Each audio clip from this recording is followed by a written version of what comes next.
শুরু করতে চাই আমাদের আজকের এপিসোডটি। দেখুন কেমন লাগে ইমেলটি। হ্যালো রাসেল ভাই, আসসালামু আলাইকুম। ওয়ালাইকুম সালাম। কেমন আছেন কথাটি জিজ্ঞেস করলাম না, আমি জানি আপনি সবসময় ভালোর তলে। আমার পক্ষে স্টুডিওতে আসা সম্ভব নয়, তাই ঘটনাটি আপনি পড়ে শোনালে খুশি হব। আমার নাম এমডি খায়রুল ইসলাম। আমি কিশোরগঞ্জ জেলার বাজিতপুর থানা থেকে বলছি। আমি 2012 সালে সর্বপ্রথম ঢাকায় আসি এবং এরপর থেকে আমি ভূত এফএম নিয়মিত শুনি। আমি লিসনারদের ঘটনা যেগুলো বলেন তারা সে বিষয়ে সমস্ত ঘটনা খুবই মনোযোগ দিয়ে শুনি। ঘটনাগুলো শোনার সময় আমার মনে হয় প্রতিটি ঘটনা যেন আমার নিজের সাথে ঘটে যাচ্ছে। আমার গ্রামের বাড়ি থেকে সাধারণত আমি ঢাকায় আসার পরে যখন ভূত এফএম জয়েন করি তখন ঢাকায় প্রতিটা এপিসোডই আমি রেডিও ফুর্তির মাধ্যমে শুনি। যাই হোক, কথা না বাড়িয়ে আমি আমার ঘটনায় চলে যাই। আমার ঘটনাটি 2014 সালে। আমি রাত 8টা বাজে আমার আপুর বাসার উদ্দেশ্যে রওনা দেই। আপুর বাসায় যেতে বেজে যায় রাত 9টা। আপুর বাসা, সেখানে গিয়ে আপুর সাথে গল্প সল্প করে ঘড়িতে প্রায় 10টা কি 10:30। কথার ফাঁকে হঠাৎ আপুকে জিজ্ঞেস করলাম আমার ভাগ্নের কথা। সে কোথায়, তাকে তো দেখছি না। তখন আপু আমায় বলেন সে তো বাসায় নেই। আমি জিজ্ঞেস করলাম কেন? তখন আপু আমায় বললেন যে তোর ভাগ্নে বন্ধু বান্ধব নিয়ে কোথায় যেন যাওয়ার কথা, মনে হয় সেখানে গিয়েছে। আপুর এই কথা শুনে আমি আপুকে বললাম রাত্রি অনেক হয়ে গিয়েছে, আমি এখন বাড়ি চলে যাব। সো সে যে কথা সেই কাজ। আমি রওনা দিলাম বাড়ির উদ্দেশ্যে। যাওয়ার পথে ভাবলাম যে ভাগ্নিকটা ফোন করি। ফোন করার পর জিজ্ঞেস করলাম কিরে তুই কই? জবাবে উত্তর দিল আমি এখন পূজায়। আমি জিজ্ঞেস করলাম তুই এত রাতে পূজায় কি করিস? সে আমায় বলল বন্ধু বান্ধবদের নিয়ে ঘুরতে এসেছি। কেন মামা, তুমি আসবা নাকি?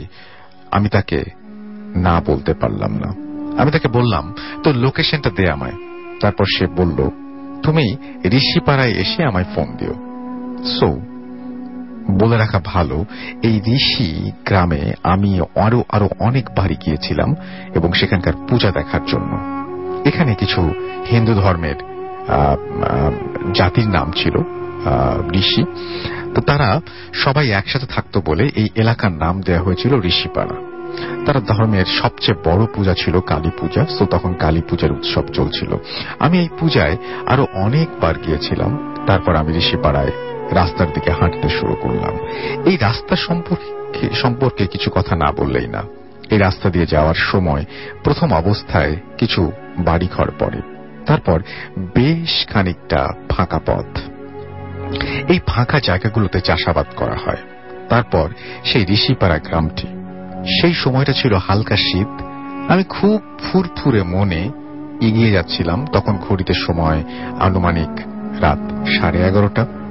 চাঁদের আলোয় রাস্তাটি পরিষ্কার দেখা যাচ্ছিল। আমি ফাঁকা রাস্তার মাঝখান দিয়ে গিয়ে পৌঁছালাম।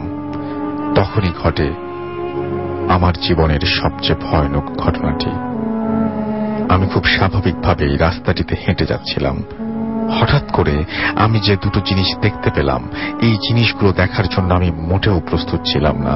আমি দেখতে পেলাম আমার 10 ফুট সামনে দুটি ভয়ঙ্কর কালো কুকুর, অথচ আমি যখন 10-15 ফুট দূরে ছিলাম তখন আমি দেখেছিলাম রাস্তাটি একদম পরিষ্কার। হঠাৎ করে কুকুরগুলো আমার সামনে এসে খুবই ভয়ানক গর্জন করছে।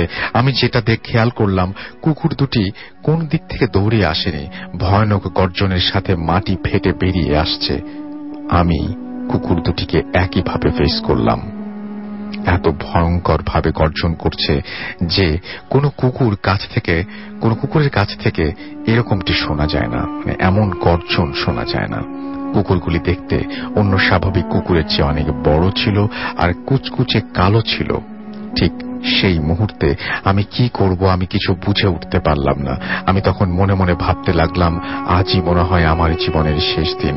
আমি মনে মনে সূরা পড়তে লাগলাম, কিন্তু কিছুই হচ্ছে না।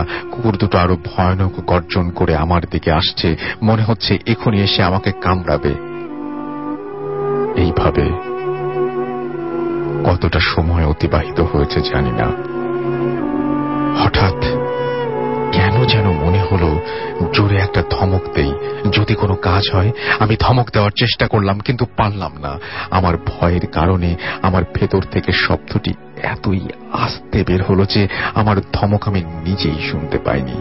আমার মনে হতে লাগলো আমি এক বিশাল মরুভূমির মাঝখানে দুটি হিংস্র জানোয়ারের সামনে আমি এক অসহায় প্রাণী।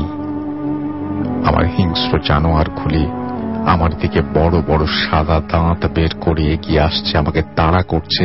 আমি ভয়ে নড়াচড়ার শক্তিটুকু হারিয়ে ফেলেছি। চারিদিকের পরিবেশটাও ভয়ানক হয়ে আসছে। কুকুরগুলো এখন আমার একেবারে কাছে চলে এসেছে, মনে হচ্ছে এখনই আমাকে আক্রমণ করবে। আমি চিৎকার করার চেষ্টা করি, কিন্তু আমার গলা দিয়ে কোনো আওয়াজ বের হলো না।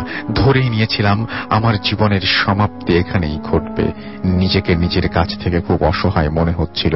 আমার কি কিছুই করার নেই?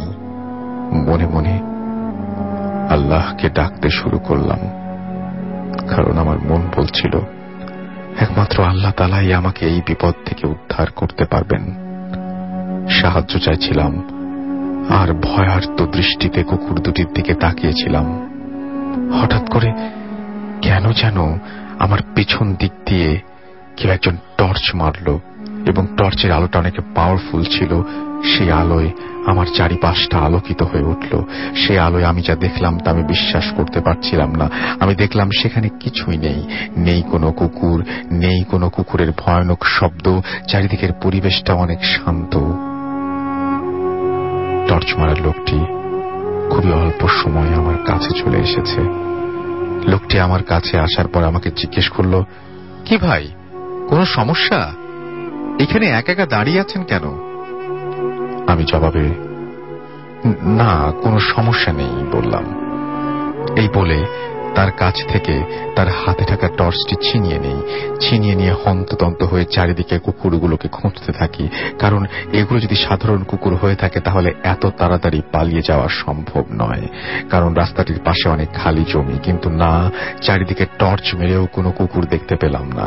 তবে আমার সাথে থাকা লোকটি আমায় বারবার জিজ্ঞেস করতে লাগলো, কি ভাই, কোনো সমস্যা হয়েছে?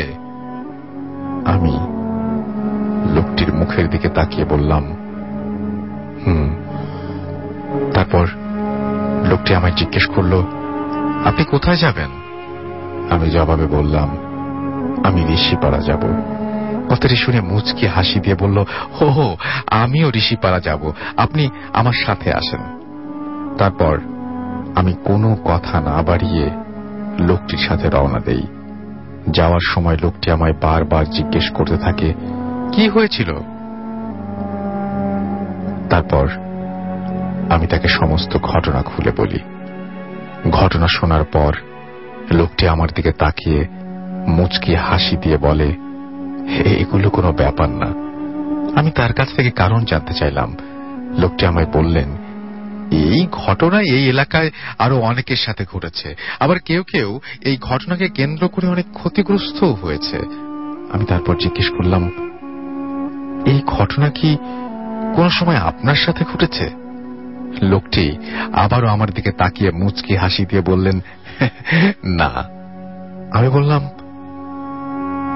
তারপর তার কাছ থেকে এই ঘটনাগুলো কেন এখানে ঘটে জানতে চাইলাম। লোকটি আমাকে জবাবে যা বললেন, এই ঋষিপাড়ায় নাকি অনেক আগে একজন লোক ছিলেন, তার নাম হলো বংশী। এই ব্যক্তি পেশায় একজন ব্ল্যাক ম্যাজিশিয়ান। তিনি কালো জাদু করতেন, আর তার সাথে সবসময়ই দুটো কালো রঙের কুকুর থাকত। বলে রাখা ভালো, এই বংশীর নাম আমিও অনেক শুনেছি, এবং তার কাছ থেকে যদি কোনো ব্যক্তি কালো জাদু করতেন তাহলে নাকি এই কালো জাদু 100% কাজ করত। তারা কি ধরনের জাদু করতেন কিছু নাম উল্লেখ না করলে নয়, যেমন কাউকে বান মারা, কোন সুন্দর মেয়েকে বশ করে বিয়ে করা, ইত্যাদি ইত্যাদি। এই বংশী মারা যাবার পর থেকে নাকি তার চারপাশে থাকা এই কুকুরগুলিকে আর দেখতে পাওয়া যায়নি। আর আমার সাথে যেই জায়গাটিতে এই ঘটনাটি ঘটেছে তার দক্ষিণ দিকে আমার প্রায় 30 ফুট দূরে এই বংশীকে হাঁটু গেড়ে মাটি চাপা দেওয়া হয়। তারপর থেকেই রাতের বেলায় এই রাস্তা দিয়ে যাওয়ার সময় অনেকেই নাকি এই কালো কুকুরগুলোকে দেখে। আবার কেউ কেউ এই কুকুরগুলোর মাধ্যমে ক্ষতিগ্রস্ত হয়েছে। আমারও সেদিন কোনো ক্ষতি হওয়ার সম্ভাবনা ছিল, হয়তো আল্লাহ তাআলার কোনো রহমতের কারণে আমার কোনো ক্ষতি হয়নি। সো এই ছিল আমার ঘটনা। ভালো লাগলে পড়ে শোনাবেন। আমার কাছে আরো অনেক ঘটনা আছে, সেগুলো সময় পেলে শেয়ার করব। এই বলে তিনি তার ফোন নাম্বার শেয়ার করে ঘটনাটি শেষ করেছেন। Thank you very much. আপনার ঘটনার জন্য আপনাকে অসংখ্য ধন্যবাদ।